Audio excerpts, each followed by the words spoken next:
माना जाता है बहुत समय पहले एक इंद्रद्युम्न नाम के राजा रहते थे।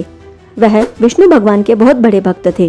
एक दिन उनके महल में एक ऋषि आए और उन्होंने राजा से कहा कि हे राजन, क्या आप जानते हैं कि उड़ीसा में भगवान विष्णु के दिव्य रूप नीलमाधव को पूजा जाता है? क्यों ना आप उड़ीसा जाकर उस मूर्ति का पता लगवाएं।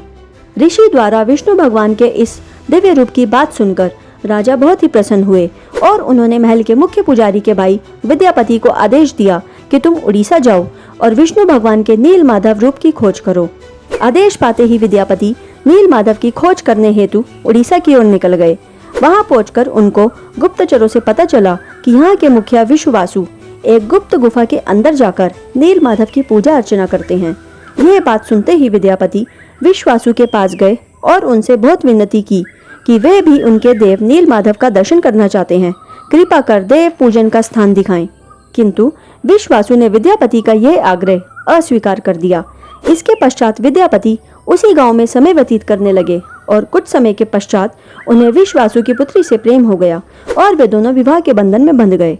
विवाह के कुछ दिनों के पश्चात विद्यापति ने विश्ववासु की पुत्री को आग्रह किया कि वे बस एक बार नीलमाधव के दर्शन करना चाहते हैं।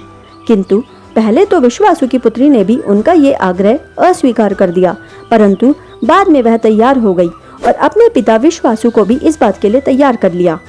विश्ववासु ने विद्यापति के समक्ष एक शर्त रखी कि वे उन्हें नीलमाधव के दर्शन कराने ले तो चलेंगे, पर उनकी आंखों पर एक पट्टी बांध दी जाएगी जिससे वह मार्ग न देख सकें। विद्यापति ने हामी भरते हुए उनकी यह शर्त स्वीकार कर ली। जब विश्ववासु विद्यापति को नीलमाधव के दर्शन हेतु ले जा रहे थे तो विद्यापति ने बड़ी चतुराई से उसी क्रम में सरसों के कुछ दाने बिखेर दिए जिससे कि वे मार्ग स्मरण रख पाए। फिर जब वे उस गुप्त गुफा में पहुंचे और जब उन्होंने नीलमाधव के दर्शन किए तो वे देखते ही रह गए।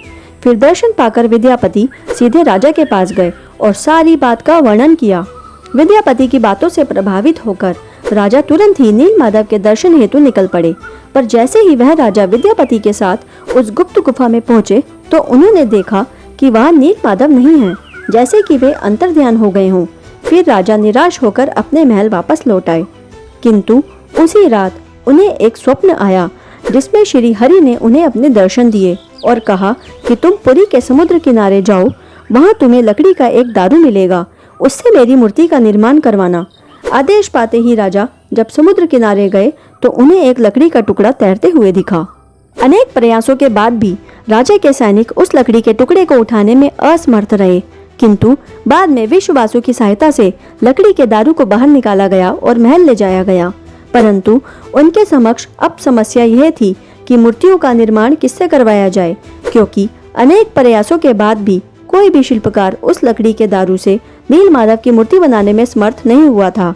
तभी वहां स्वयं देवताओं के शिल्पकार कहे जाने वाले श्री विश्वकर्मा एक वृद्ध मूर्तिकार के वेश में राजा के समक्ष आए और उन्होंने कहा कि वे स्वयं 21 दिनों में भगवान विष्णु की मूर्ति का निर्माण करेंगे, किंतु उन्होंने एक शर्त भी रखी कि वे मूर्ति निर्माण का कार्य एक बंद कमरे में करेंगे और इस बीच यदि किसी ने कमरे को खोला या कोई अंदर आया तो वे मूर्ति निर्माण का कार्य उसी क्षण छोड़ देंगे। राजा ने यह शर्त स्वीकार कर ली। उन्होंने वह कमरा बाहर से बंद करवा दिया जिसके अंदर वह शिल्पकार मूर्ति का निर्माण कर रहा था। इस बीच कार्य की समीक्षा हेतु वे राजा जाते तो उन्हें बंद कमरे के बाहर से ही छेनी व हथौड़ी की आवाजें आती थी। 15 दिन बीतने के पश्चात जब रानी भी कार्य समीक्षा के लिए पहुंची तो उन्हें कोई भी आवाज नहीं आई। रानी को लगा कि वह मूर्तिकार कहीं मर तो नहीं गया। तब उन्होंने राजा से कहकर वह दरवाजा खोलने का प्रस्ताव रखा। राजा ने यह प्रस्ताव स्वीकार किया व दरवाजा खुलवाने का निर्णय किया। जब वह दरवाजा खुलवाया गया तो उन्होंने देखा कि वह मूर्तिकार वहां से गायब हो गया था और वहां भगवान जगन्नाथ, बलदेव व उनकी छोटी बहन सुभद्रा की आधी बनी हुई मूर्ति वहां पर थी।